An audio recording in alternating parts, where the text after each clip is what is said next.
up something, I have to go back to the drawing board. Okay, so the first derivative. So let me copy the function here.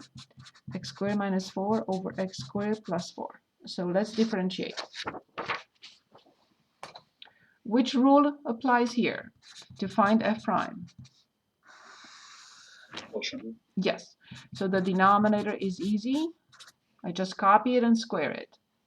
You already told me that this prime is 2x times the denominator minus the top times 2x. Please do not distribute. Please factor out 2x. And can anyone tell us what is left in parentheses?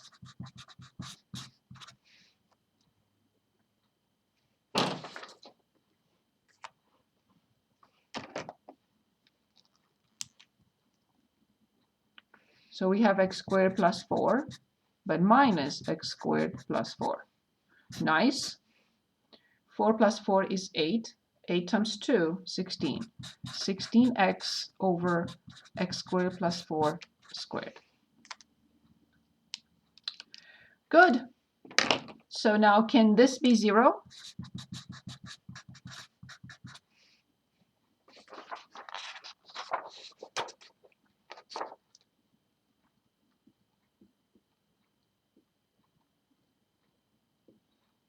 Anyone? Yes. 4x equals? 0. Very good. Awesome. That's it. So here's 0. Now I need to study the sign. This piece, I'm not going to waste my time with. Of course, I'm not going to waste my time with 16, so I only study the sign of x. To the left of 0, what is the sign of x? Anyone? It's negative. Good. And to the right, of course, positive. Very good. So now I'm trying to make sense of these two rows. If they don't work well together, something is terribly wrong. So let's give it a shot. From 1 to 0, it's decreasing, yes. From 0 to -1 is decreasing, yes. From -1 to 0, yes, it's increasing. That's true. From 0 to 1, yes, increasing. So far, so good. Moving on to the second derivative. So to find the second derivative, do not keep this inside. Keep it outside, please. So now, x squared plus 4 to the 4th power. The top prime is 1, so x squared plus 4 squared minus x times the denominator prime, 2, x squared plus 4 times 2x. Please do not multiply. Please factor. What will I factor out?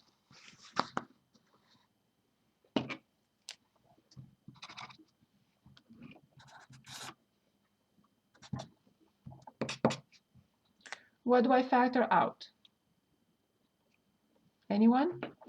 X squared plus 4. Exactly.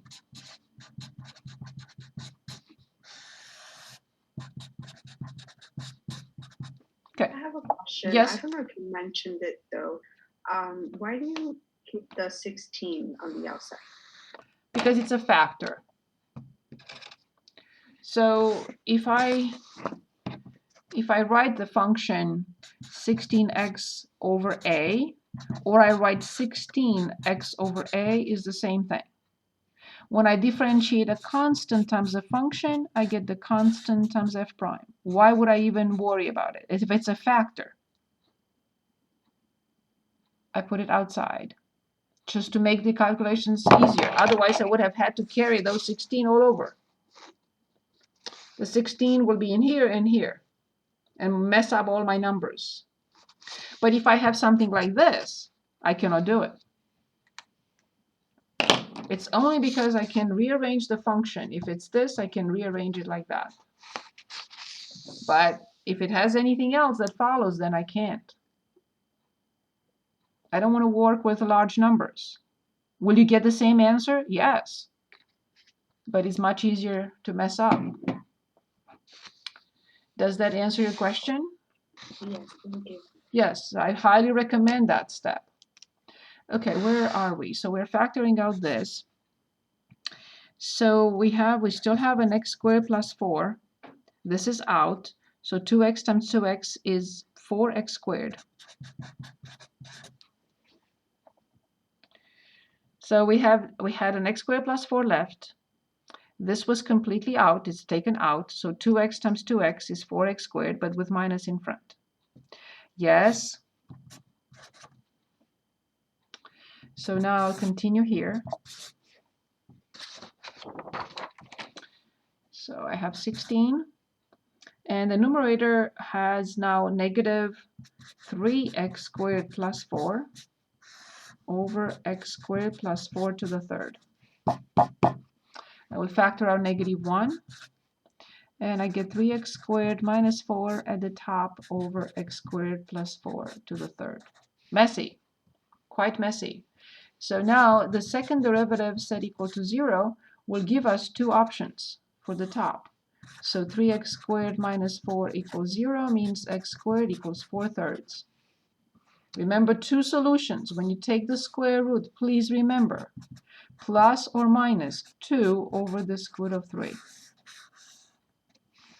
Again, ugly. So let me approximate them. Where is my, I used to have a calculator. Yes. Let me see what that is. Quickly, 2 divided by the square root of 3. Okay, so approximately plus or minus 1.2, roughly. Okay, good enough. Where's my table?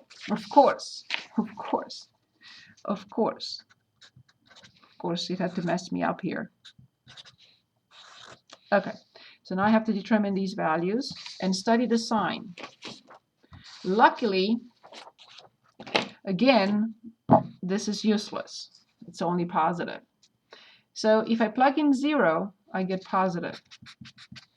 And then outside it will be negative. Opening up, holding water, not. I have to determine these two values, and it's done. So I want to plug in this number that I have. That's the number I want to plug in. And so I'm going to put parentheses. I'm going to square the previous answer, and then minus 4, and close the parenthesis, and divide by the previous answer squared, and then plus 4, close the parenthesis. And both numbers will be the same because, as we know, it's even. Negative 0.5.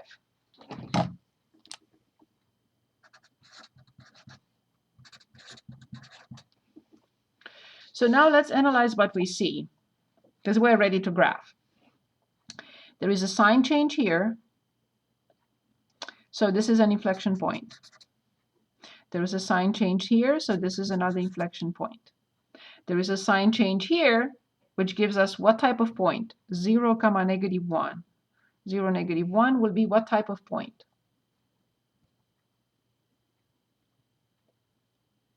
Maximum. Oh. Right. Yes, negative, positive. So local min. Good. That's all we need. So now we have all the information required. So I'm on page, oh, yeah, I had 4 over there. Okay. So I'm on page 6.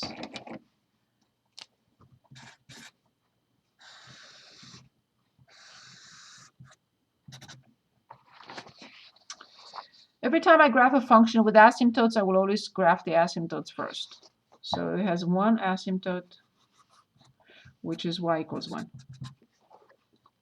Then I know the function is even. So whatever I graph on this side, I have to graph on this side. I can't forget that. Good. So then I plot negative 2, 0, negative 1.2, negative 0.5, 0, negative 1, 1.2, negative 0.5, 2, 0. I have to plot those first before I do anything else. So negative 2, 0. negative 1.2, negative 0.5, 0, negative 1, 1.2, negative 0.5, 2, comma 0. And now I'm ready. Opening down, coming from the horizontal asymptote to the x-intercept. Fine.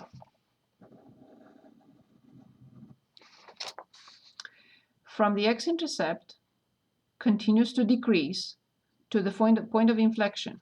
Fine.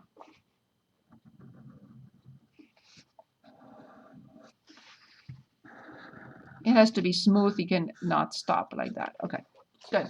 To the point of inflection, where it changes concavity. So see, when the first derivative is 0 and the function is opening up based on the second derivative, then this must be a local min. That's another check. So it opens up. I don't need any of this anymore because what I graphed on this side has to be on this side because the function is even. I don't need to look at the table anymore.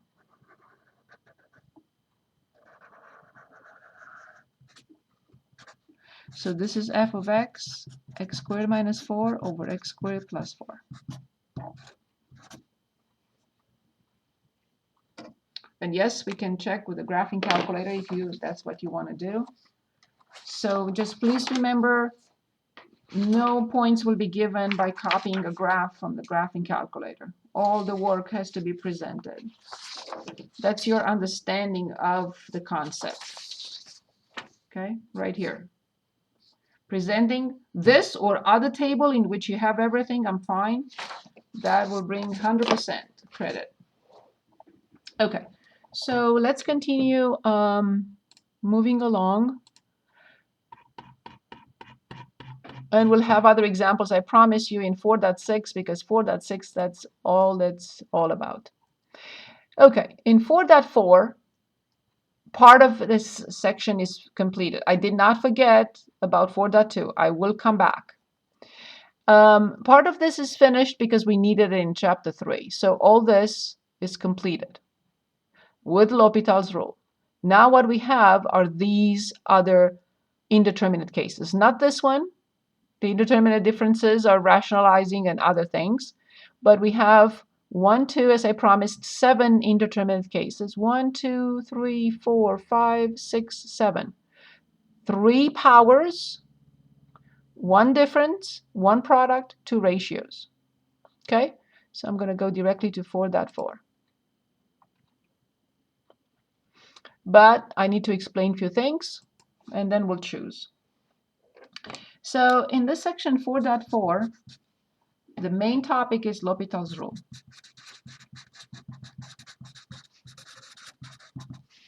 And 7 indeterminate cases.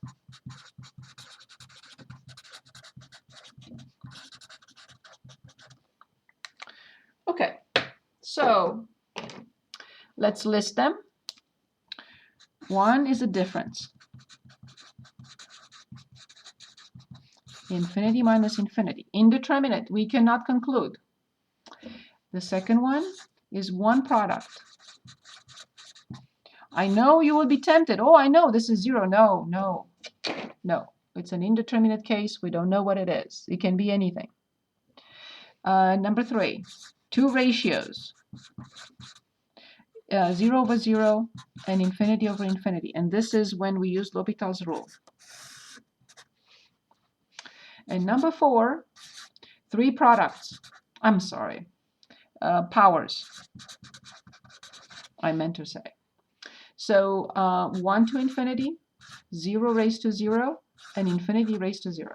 These are all indeterminate cases, 7 of them. So since we already talked about L'Hopital's rule and we know it's applicable in 0 over 0 and infinity over infinity, I'm not going to mention that again. Now, what do I do with the product and the powers?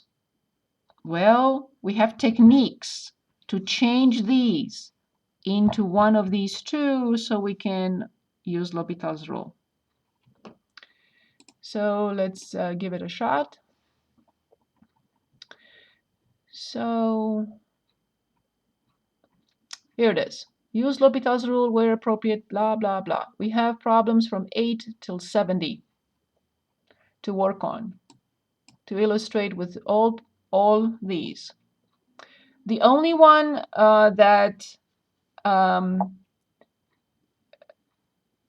which is a difference. The difference is the only one that most probably will not be solved using L'Hopital's rule. Okay, so please choose anything you'd like, any problem you want to look at. Many of these we know how to do. So because it's 0 over 0, infinity over infinity.